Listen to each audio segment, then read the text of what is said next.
Yeah, I think I always start interviews with but yeah, thanks a lot for joining. And this is going to be for the INBA, Illinois News Broadcasters Association, and for my own podcast, Radio Girl.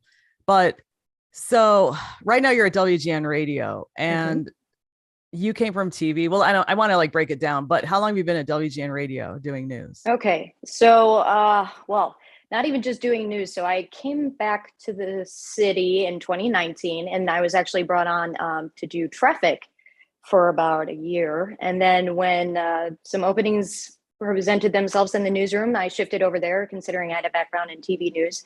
And then quickly was evening anchor, and then things have been shifting around a lot. So I've probably been in the news side about a year and a half now. Okay.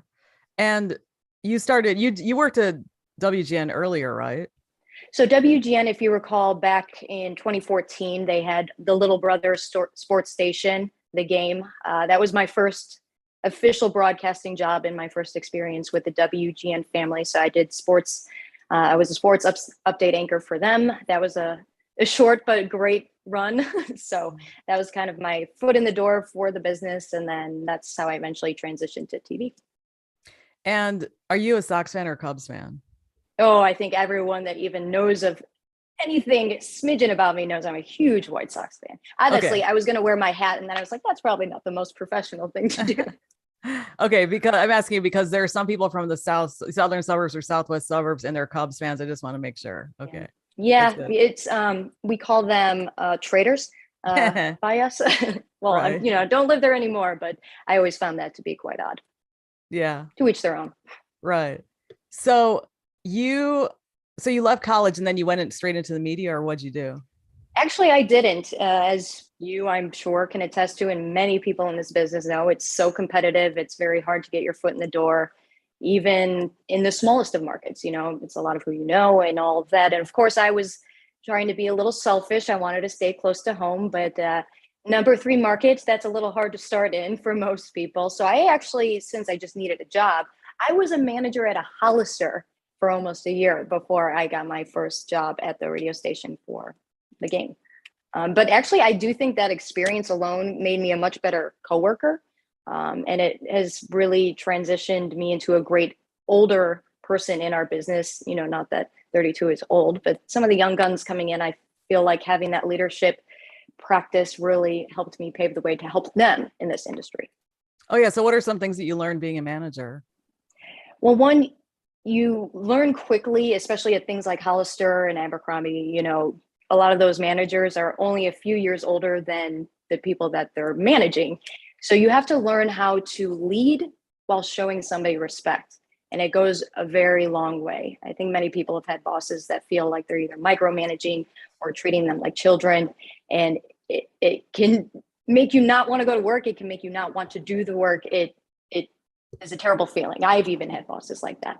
But by being able to show somebody that their age does not make them, or it doesn't count as a qualification, let's put it that way. It doesn't mean that they're good or bad. It's just an age. Age is just a number. But sometimes people like to be like, oh, you're just so young, you don't have the experience. Well, some of the most inexperienced people are some of the best journalists I've seen.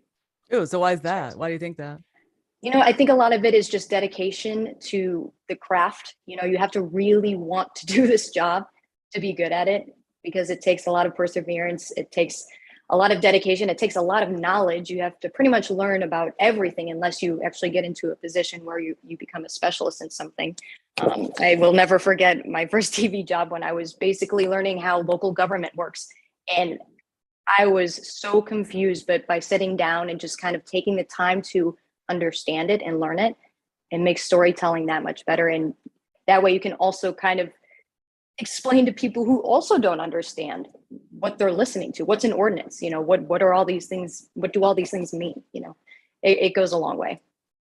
Yeah. Okay. Back to the manager thing. What did you do when somebody wasn't a good performer, like they really weren't doing their work? How do you deal with those kinds of people? Well, I could tell you I never yelled. I don't think yelling ever really goes anywhere, except for kind of gets bitterness, and then they no longer respect you as a manager. I find that if you could really understand what motivates an individual person to work, then you know how to discipline them. So maybe someone was talking and they're not really doing their job. They're kind of busy talking with other coworkers, by simply pulling someone aside and say, hey, I understand that you want to be able to have fun and converse with people. I want you to have fun, but I still need you to do the job. I don't want to have to move you, but do you think we can meet halfway on doing this? Just letting them know, hey, I don't want to say that I'm yelling at you or that you're being penalized, but I need this from you. Can we figure a way to make that work? And did that work out, being like that? Yeah, usually, yeah. I never had a problem with any of them. If anything, the only problem was quiet people. Some people are just a little quiet and don't open up, so they're a little harder to read. But usually they weren't a problem. So, and I mean, again, it was a year of management experience. So, I mean, how much could I really learn? But well, it sounds like you learned a lot. I mean, it sounds like you'd be a good manager even in the media, because you know how it thank is. you. You know how some managers are. Yeah. So okay, so you worked there, and then you got to the game. Why were you interested in doing sports? I actually was always interested in doing sports over news. Just obviously growing up in the area, I think we all know news is very depressing, and so I wasn't exactly thrilled about that idea. But when I went to school and I decided I was going to go into journalism and broadcasting, sports was something that my family always did together. We always watched sports together. And even Purdue, not that far away, I was still a little homesick because I have a very close family. But what made me feel like I was home was still watching sports.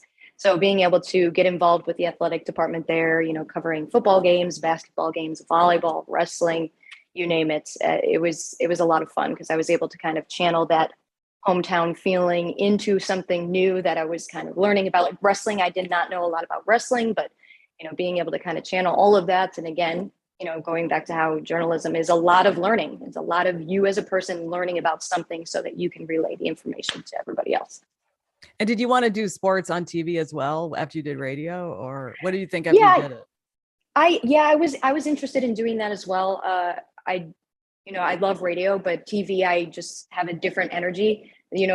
Sometimes you just hear a voice and you're like, they sound kind of, bored, maybe because you're trying to be professional, but when you get me on a camera, it's like, how many cups of coffee did she have? But so I did like the idea of that, but again, it's very competitive, and I wanted to make sure that I wasn't losing my experience that I had gained from the radio station. And I took the first thing that I could grab, which was a TV news job in Joplin, Missouri. Not many people know of, a very small town, but that again was a great experience. One, dipping into news. Two, a total culture shock of going into a different community, living among them, sharing the news with them. I think it's made me personally a better journalist, in my opinion, because we're not here to share a portion of a story. We're not here to share one voice. We're here to share a whole story. We're here to share as many voices as it takes to get the story out there that needs to be out there, to do what we're actually here to do, which is provide truth, provide the information that the people deserve to know. Yeah, I know Joplin because when I worked at WGN Radio, my wonderful boss, Jason, he worked there for a while. He got into radio, and he's from, that area. And so he used to talk about it. But what's it like compared to the Chicago area? Oh my gosh, it's so weird having things close so early. Some places not even being open on Sundays. Never really sitting in traffic ever.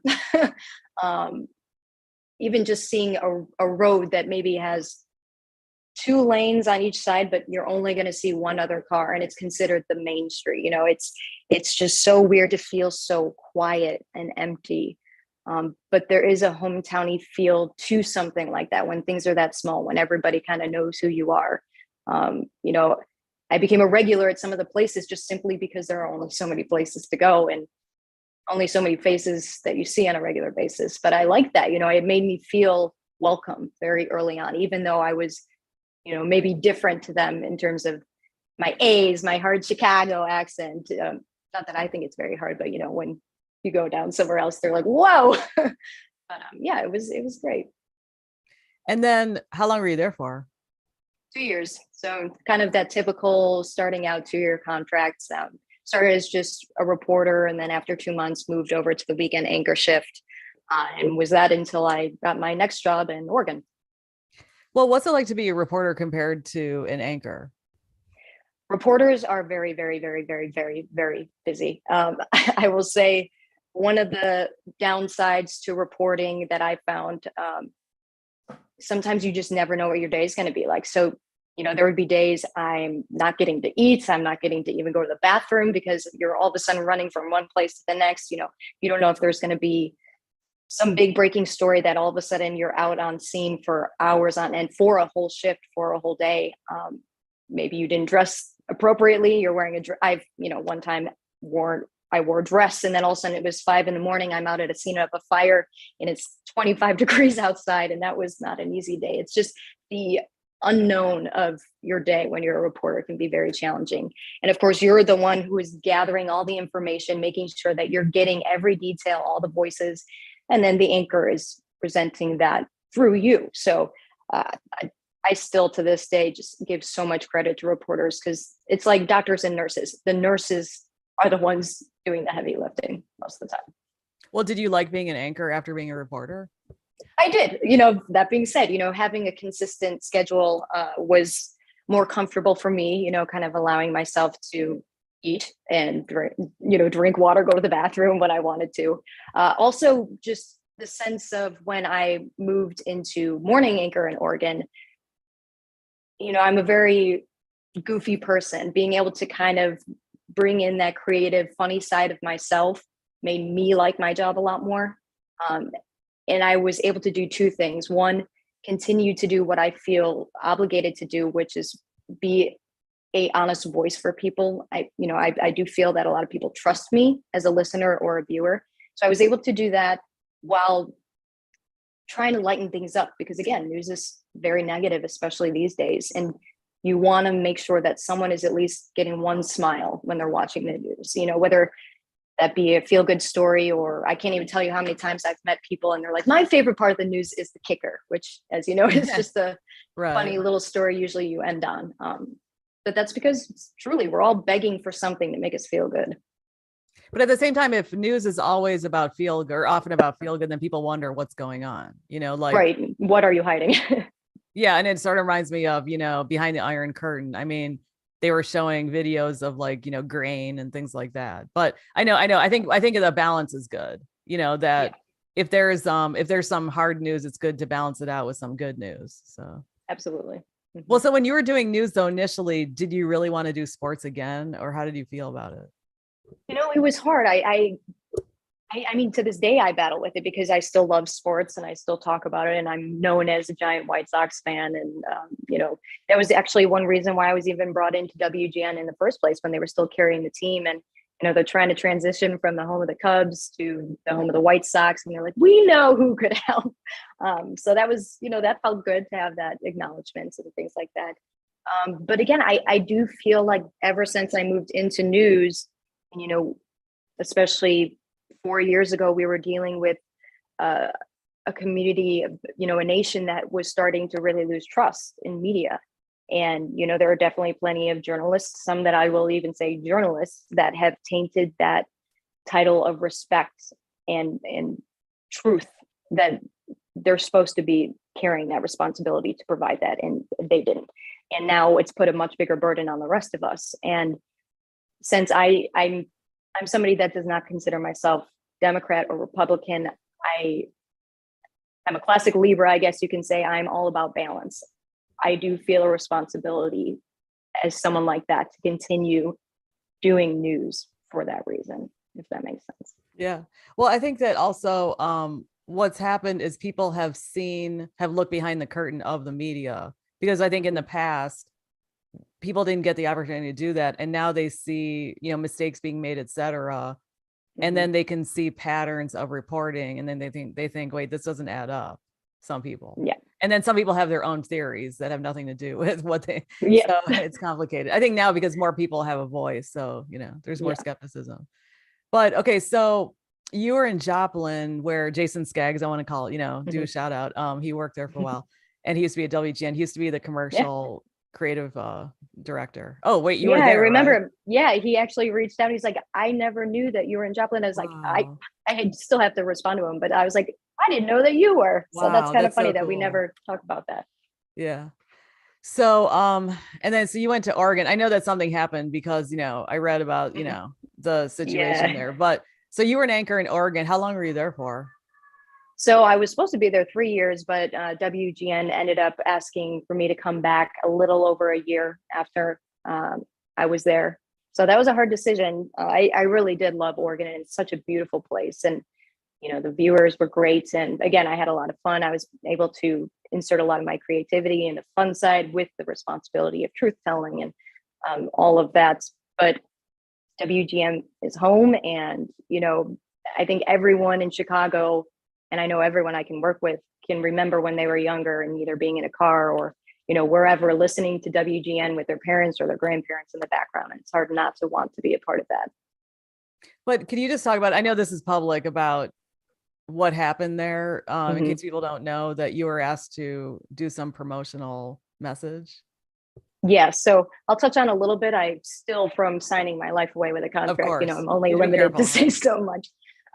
But so if people recall, there was a video that went viral of all these news anchors kind of almost creepily relaying the same promo about truth and being balanced and being honest. And, I was only 3 months into my job there.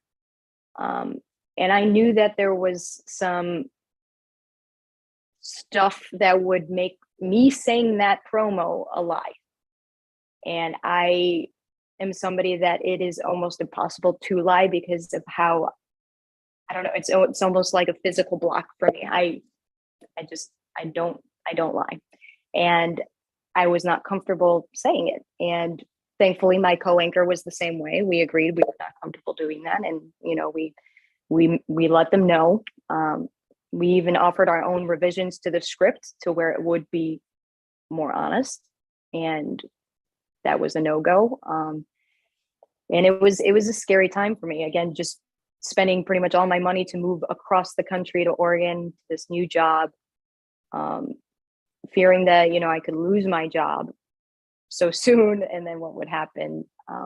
But at the end of the day, despite pressure and even some threats, I had to live with myself. So I just stood by and, stuck by my guns along with my co-anchor. Again, that made a big difference, having that support there. And, if it weren't for that video going viral and the outrage, who knows what have happened, but we got so much support from even people across the country that saw that we refused to do it. And, they thanked us. And that just made me feel good because it clarified something to me, that this is ultimately what is most important in our job. Being truthful. Sometimes it's easy to get lost in maybe the money of it. And again, this business, you make no money in the beginning when you're starting out, and you'll pretty much take any job, which means you'll do just about anything to make sure that you have your opportunity. And that fear of never making it or getting there can definitely turn journalists down a dark path.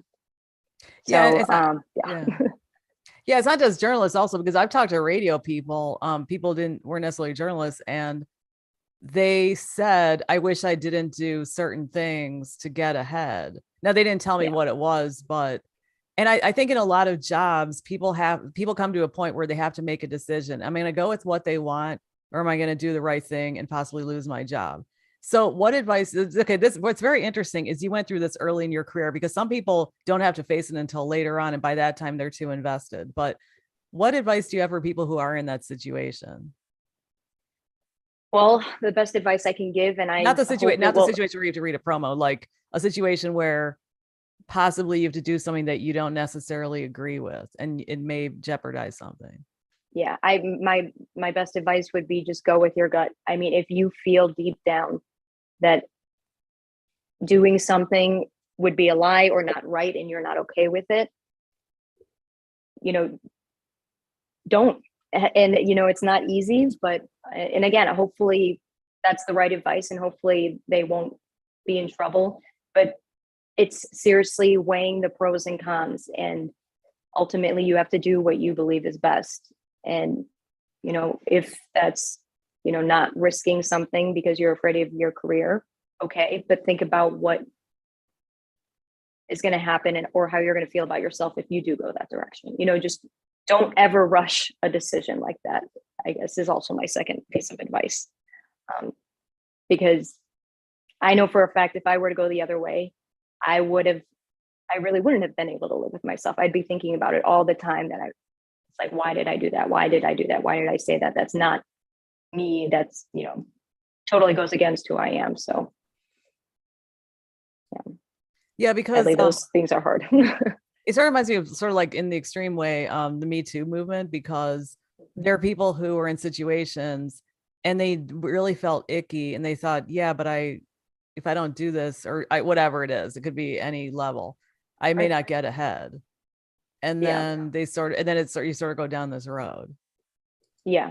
Anytime someone's put in a situation where, think of it like your spidey sense. If your spidey sense is tingling that something is off, it is. We don't have those instincts for no reason. So always take a second to pause, step back, observe a situation, and again, try and analyze it the best you can, pros and cons. And I mean, obviously no one can see the future, but try and guess what the future would look like depending on what path you decide to go down. So you personally, you did take that, you did pause for a bit and just try to figure out what you wanted to do. You didn't make the decision right away. Right. So initially, reading the script, I knew that it was wrong and I wasn't comfortable, but I had to think, well, so what do I do? Can I just say I don't want to read this? And then again, I kind of went back to that management experience of, well, how can I have a compromise here? Maybe they'd be willing to do a compromise, but that didn't work. And then again, it was a lot of days of thinking, I was still sticking with my decision, but, pressure was mounting, that I was running out of time for these things to be recorded. And, I had to think day after day. It was hard to sleep for several weeks, just wondering, when that last day comes, like, am I going to cave? I really don't feel I can cave. And my parents probably won't love me saying this, but they also know that ultimately they were wrong. They were pressuring me. Well, they weren't pressuring me, but they were like, you should do it. Like, you cannot afford to lose your job. You just got there. Because most people, again, I think would naturally be like, I just spent all my money. I can't afford any risk. But again, I had to live with myself. And in the end, they were very proud of me and they were happy that I made that decision. But, they were shocked that I guess I had the guts too. I mean, I don't know. Maybe we're more different than I thought. Well, also, I mean, people can lose money and so forth, but yeah, I mean, what's the alternative? I don't know. People have to just weigh this decision, pros and cons. Yeah. So, and what the ramifications I can't speak, what the ramifications are of their decision. Absolutely. Yeah.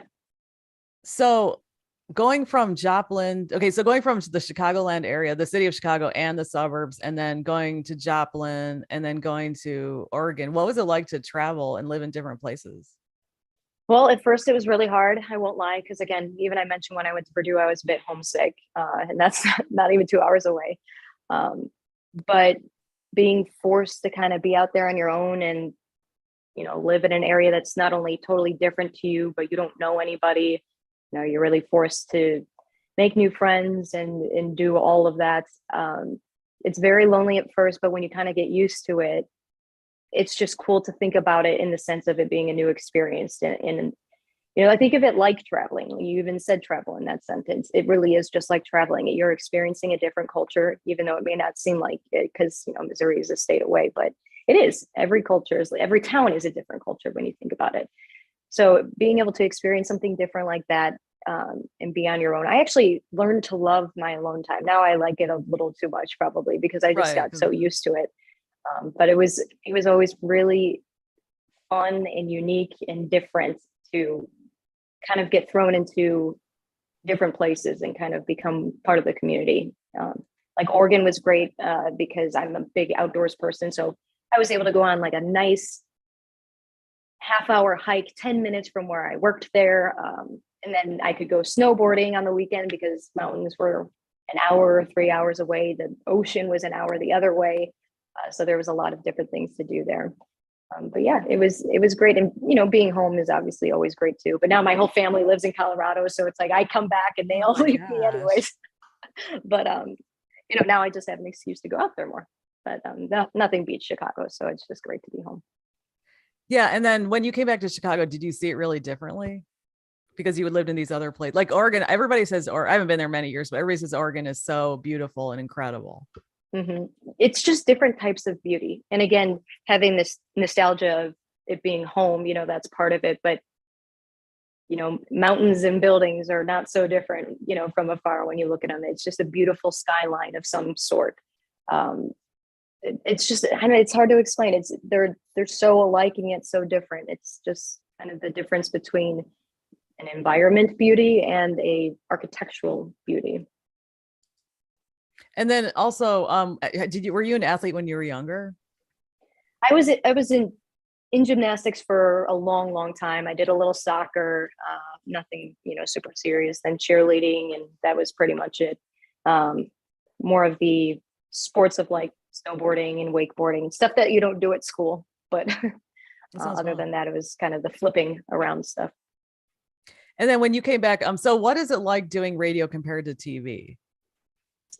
Well, another beauty of radio, similar to kind of anchoring for TV, it's just you have more consistency in terms of, I go into the station and I'm there. You never know what the news is going to be, and you never know if it's going to be a busy news day or necessarily what you're covering. But, I'm not going out on the street or anything or knowing exactly where I'm going. So there is, again, a comfort to that, kind of having more security of knowing what I'm doing. It's also just a lot more flexible. Obviously, when you're anchoring, that's different if you're just doing a simple newscast. But again, the great thing about radio is they want to include you and bring you in on the conversation, because the way I always explain it, especially WGN Radio, it's like an extension of your family. Like any Chicago family, it is an extension of your family. It's a reason why they're in living rooms in your car, because it's like just sharing a conversation with whoever it is. You would think that whoever's talking on the radio is sitting right next to you. And that makes me feel better, because that's more of that's kind of more of who I am. I don't like the structured, newsy voice, like WGN News. Like that is never going to be me. It's, the more that's personal, right? Yeah. The more personal that you can be, the more normal you sound when you're delivering a report or even bringing up news. I think that just shows the genuine nature of what we're doing.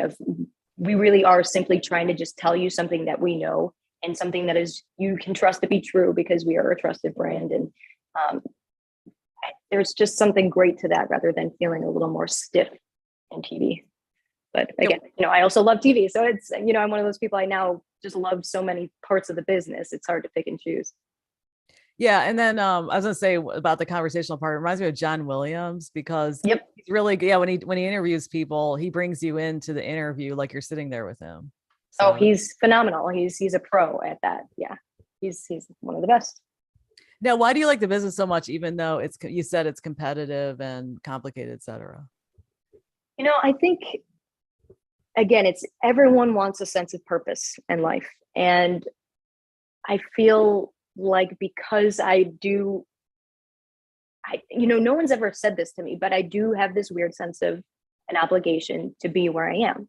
We've already talked about it. And I think because of that, it gives me a sense of purpose, of knowing that, maybe not everyone would agree, or, people that don't know me, that love to throw out the term the media, and, they still love to say like the media is lying, it's fake news, blah, blah, blah.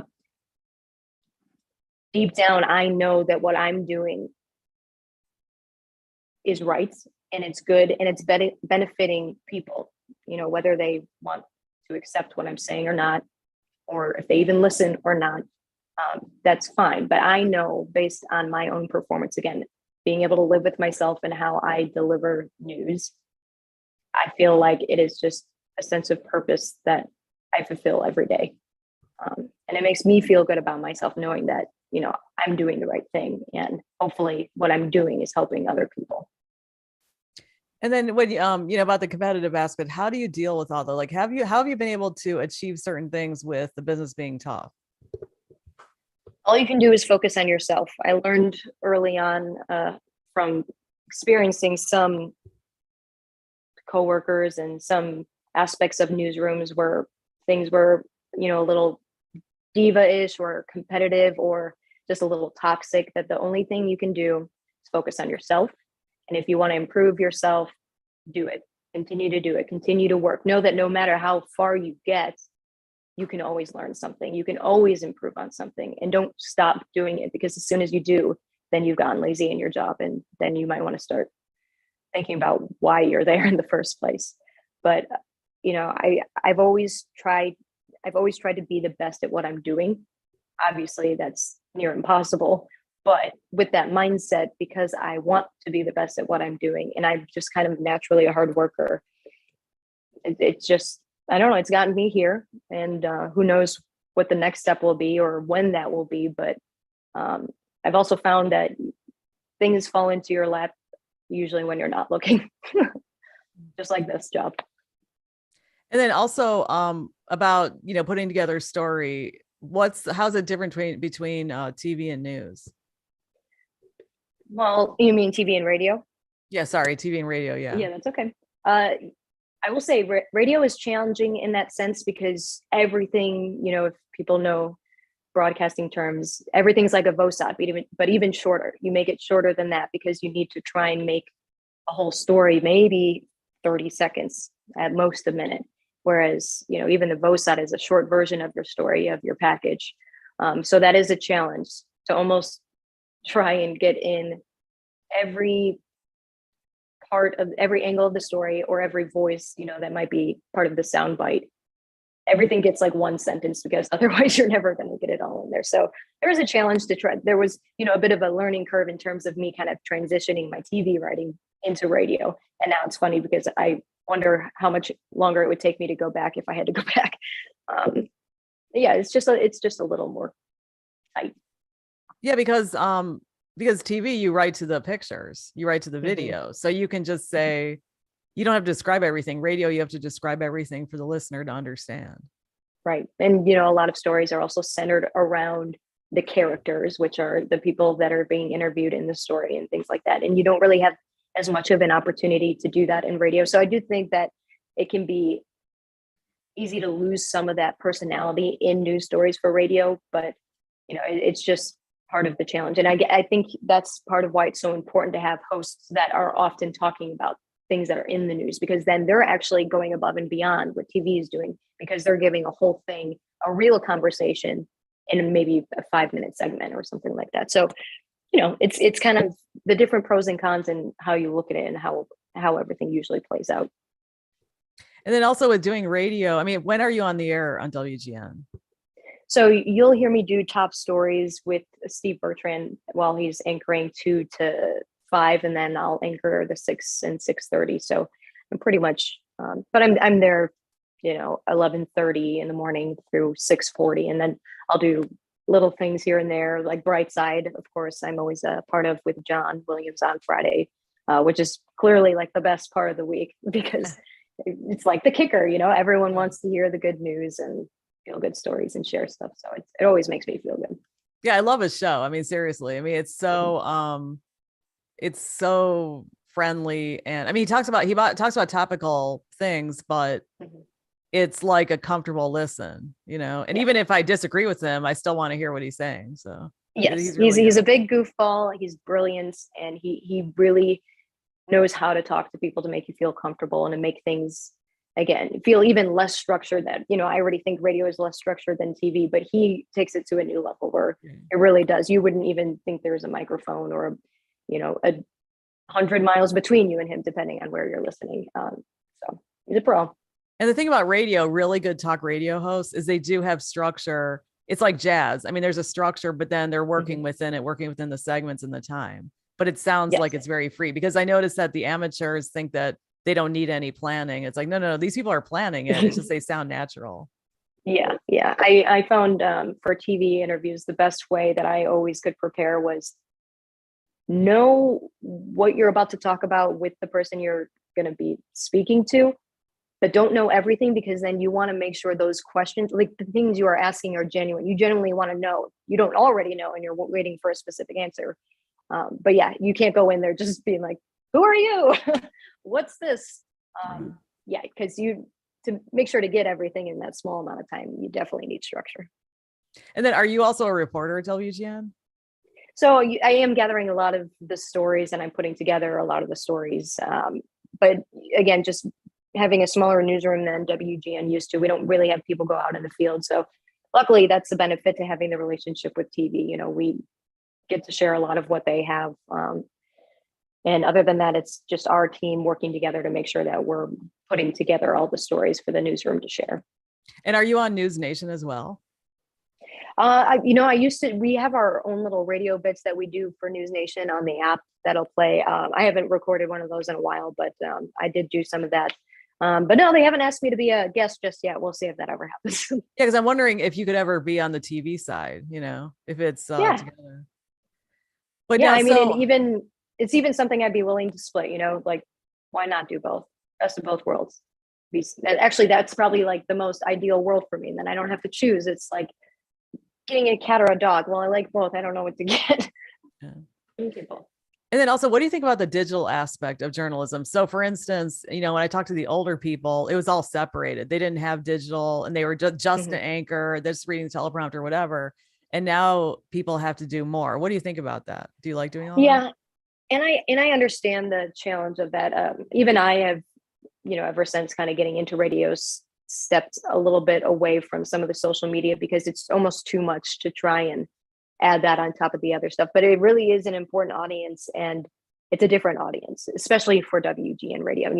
AM radio is definitely an older audience. So I always think that if you do want to try attract younger listeners, the best way to spark their interest is by throwing something out there on Instagram or Twitter, or if you have a podcast, which our station has a lot of team members that do have their different podcasts that go up, and I think that's very beneficial. So as much as it can be a pain to do the extra work, if you want to grab as many listeners or viewers as possible, that's the best way to do it. And for all the type of people you're really trying to reach with a message, depending on what you're doing, is going to be out there and not necessarily on the platform that you're presenting. And then, okay, I have to ask you about the South Side, because I've been teaching on the Southwest side, for 15 years. And so I work with people right now, I'm just subbing, but I work with people from either from the city in the South Side, the students are from the South Side, or some of my coworkers are from the Southwest suburbs or the South suburbs. Okay. So I can tell, like, you have that South Side quality that I love. That is like, I can tell even when I texted you to book this interview, you were like very straightforward and stuff. Yeah. And I just love that about the South Side. But yeah, it's like a South Side toughness. And yet it's not even tough. It's just grit. I don't know. Yeah, it's not tough. It's like, it's just on the level, straightforward. And that's why I love the South Side, even though I don't live down there, never have. But is your family from the South Side? Yeah. So I grew up in Orland Park. So my dad, he technically grew up in Roseland, and then they moved to Orland Park when he was younger. And then, so my grandparents have been there since then and still there. And we moved from one side of, Roseland to Orland Park. So maybe, I can never remember if he was in grade school or high school. It was around then that they transitioned to Orland Park. So the Lapkas have been there since then. So my dad even went to Carl Sandburg High School. I went to Sandburg. We moved from one side of Orland Park to the other when I was 10. So I was there, until I went to college, and then my parents had just moved. Really? But your grandparents, did they live on the South Side? Yeah, they were in Roseland, and my dad grew up in Roseland. That's neat. And then did your great grandparents, are they from the South? Were they from the South Side too? It depends on which side you get into. And I should probably know more of this, because I know on my dad's side, we're like third generation Polish. And I don't know, I think that's my grandma's grandparents. And then my mom's side is like a mutt. So I don't know much about that side, but so I'm not sure, when they went to Roseland in terms of my grandparents. But they were there for a while. My grandpa had a grocery store. I can never remember the location or the name because I'm a terrible granddaughter. No, actually, I just chalk it up to news brain, because constantly information's going in, a lot of other information. Yes, it goes in, it has to go out. Yeah. No, I'm just asking that because because you have this quality that a lot of people should really go to the South Side and the South suburbs and the Southwest suburbs to see what I'm talking about, because the kinds of, there's just this earthiness I love, and that's one of the reasons why I like to go to Sox games as well, because you just see such cool people, and it's very down to earth, basically. So thank you. I think that's the nicest thing I've ever heard about this. Oh, really? Well, I think it's because I've spent 15 years. I mean, I've just met so many people down there. And so I just really, even when I meet people, I can tell when they say, yeah, I'm from whatever, they might like to say Palos or whatever. And I think, well, that makes sense, and I have a couple of friends who are from there, who started on the South Side, and it's just really great. But anyway, okay, that's an off thing. But now, so, what kind of advice do you have for people who want to go in the media? Well, I kind of said this earlier, but one, know that you really want to do this, because it is challenging. And I know a lot of broadcasters will say that, and it's true. It's not meant to scare you. It's meant to prepare you. Don't think just because, like, well, maybe I want to be famous. Like, maybe I want to get into this. This is not about fame. Get a YouTube channel, start your own podcast, do whatever, get a TikTok. Don't do this for fame. This is not what this is about. You will never spend more money to try and get famous if you go that route. Let me tell you that. So one, make sure that you really want to do it.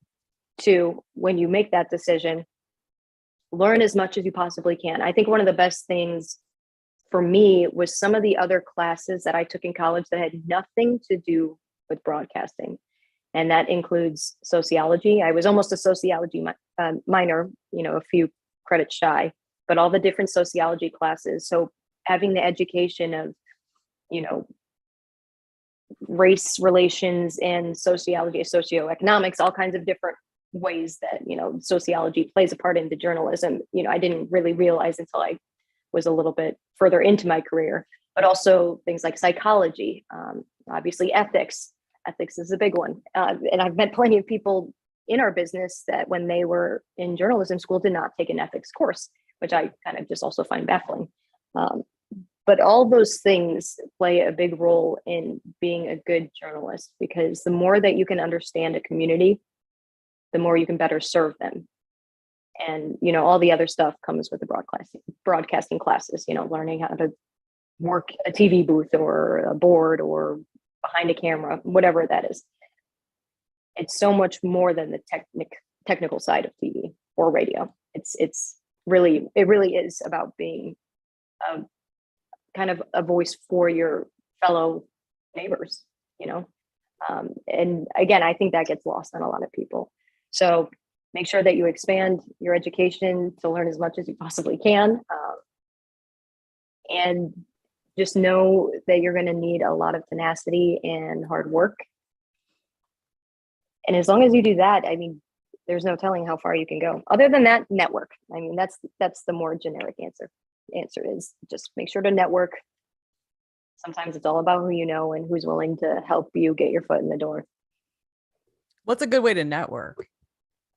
Well, just general conversations, go a long way, because you never know who you're talking to, or even friends or family friends that, I mean, that's personally how I first got introduced to WGN. You ready for this? My old next door neighbor's cousin's ex-wife. Wow. That was my connection. So you never know who knows somebody in the business. And then it's just a matter of having the guts to reach out, seeing if they're willing to meet you. And I find more often than not, people in the business are willing to help others because they know the struggle. They've been through it. So just about everybody I've encountered in this business is willing to try and help the best they can. And I try to do the same because, again, some people did it for me.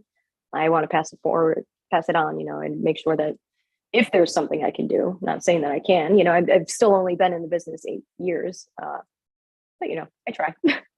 So you've only been in the business, you haven't been in the business that long, but you have a kind of maturity and insight that a lot of people don't have. I mean, I've met people who are sort of spoiled, who are like your age. I mean, they really don't want to do much. Yeah. Well, and again, I think part of that has to do with my route, my route to get here. I have some coworkers that have been fortunate to never have to leave Chicago. You know, they've been here the whole time. They don't, you know, they didn't have to go through the being forced to live in a totally different world on your own. And hey, that's great if they didn't have to. And I'm not saying that means that they aren't, you know, mature journalists or anything like that. I just, you know, I think personally for me, my journey has led me to be a little more mature. And again, this business can kind of force you to grow up fast because, you know, if you don't, it's one, it's hard to do every day, and two, it's hard to grow. So, and humility goes a very long way. That too. Yeah, that's true. And then, any other advice you have for people? Like for instance, like, okay. Oh yeah, go ahead. Oh, go ahead. Well, no, okay. Well, this just before I forgot, like going into TV, do you have to look a certain way? Do you have to like? I don't think so. I mean, if you get a job in TV, they will have consultants come by and they'll be like, cut your hair short, which I did for a while. That's why I look nothing like my Twitter picture anymore. I got very lazy in the pandemic. They will give you suggestions and, you know, all of that. Let me just tell you, you don't have to do it. If you don't want to cut your hair, don't cut your hair. If they tell you to tweeze your eyebrows, if you really don't want to, don't. There are so many different looking people on TV these days. There's no reason you have to change who you are or change the skin that you feel most comfortable in for something like that. And you'd be surprised how sometimes just getting to a bigger market will make you realize, you know, it really isn't that, you know, structured. I think sometimes just smaller markets try to feel a little bigger. So that's my answer for that. I don't think anyone should ever have to change anything about them if they don't want also, to. I noticed that recently some anchors, they're not skinny. It used to be that you had to be really skinny. Yeah. And again, I think people are realizing, you know, just like advertising, right? People were not feeling represented in who they were watching on news. And again, it's hard to want to hear or feel like you can trust somebody if, you know, the demographic, the whole station doesn't have any kind of representation that, you know, looks like you or makes you feel like they would be your neighbors. You know, if you feel like everyone looks like Barbie or Ken, it's I don't know, it's just hard to make it feel real, if that makes sense. So I'm glad that there's been a change in that because it's just not realistic. And two, someone like me, I've never liked feeling like you had to be a hot girl to be on TV, because that makes me wonder, well, then what does my education have to do with any of this? Right. But and that's oh, go ahead. No, I mean, there are plenty of hot women who are on TV and on digital media and stuff. So, and I've seen people get breaks because of how they look in radio. Right. In radio, like yeah, there are some very beautiful women who are also very educated. I don't want to say that beauty means, you know, someone doesn't have an education, but I would guess that a lot of them feel similar, that they don't want to be valued for their looks. Just putting it out there. Yeah, I know what you're saying. And then now, what was it before I interrupted you? What did you want to say? Oh, the advice. I was asking about advice. Yeah. I'm trying to remember. I was going to say, I guess I was trying to think of, I was going somewhere with don'ts, and then what I'm about to say was not what I was thinking, but I do think this is good advice. One, especially if you're like interning, don't burn bridges. That is one of the worst things you can do in this business. And it also is a sign that you probably. What's an example of burning a bridge? Well, you know, if maybe you didn't have a good time at a certain station, you didn't like a boss, you didn't like a coworker, don't let that linger, and try never to display that, because one, that makes a whole newsroom uncomfortable, and those kind of things are very obvious. Two, you never know where your path will go, so who knows if you're gonna go back somewhere, you know. So if you tell off a boss, or if you tell off a coworker, or you're known as somebody that, you know, wasn't exactly nice, that is not good. I've heard some horror stories about really, really, really well-known people in this business that are much older, that have have fallen victim to burning bridges. So, try and take everything with a grain of salt if maybe you're not happy, but, and don't ever limit yourself to one thing. I see so often, it's very common. I want to do sports. I want to do sports. I want to do sports. I want to do sports. Yes. That's great. Let me tell you, I hope you get what you want, but learn everything you can. Learn news, learn TV, learn radio, learn digital, learn how to video edit, learn how to do all of it, because the bigger your resume, the more desirable you are. And it's the best thing you can do. Because even if, you can't find a sports position, having the door open somewhere else while you look, or even try to, if you want to go news to sports, if you can in one place, that's at least you can. If you only limit yourself to one thing, a lot of doors will be closed. Well, especially because I meet people and they want to do sports. Like most people I meet want to do sports, especially guys. And then they'll say, but they want to stay here. And it's like, no, you got to go somewhere else. You can't they're not going to open the door for you in a major market just because you want to do sports. Or you have to build up an audience within this market. But a lot of people don't want to leave it. So. Yeah. And again, I get that, that was me. I didn't want to leave home. But there are only so many spots, and, things are a little different with the podcast world getting bigger and things like that. But, again, that's not necessarily being a sports journalist in a major market, just if you have your own podcast. So, again, it kind of depends on what you're aiming to do.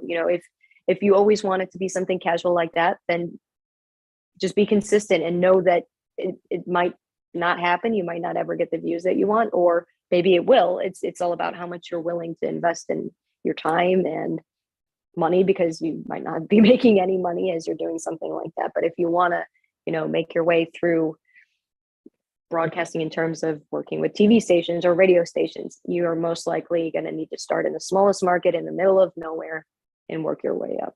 Yeah. Yeah. Except for the people who didn't have to do that, which is not common. Yeah. But yeah. Yeah. No, it's very rare. Yeah.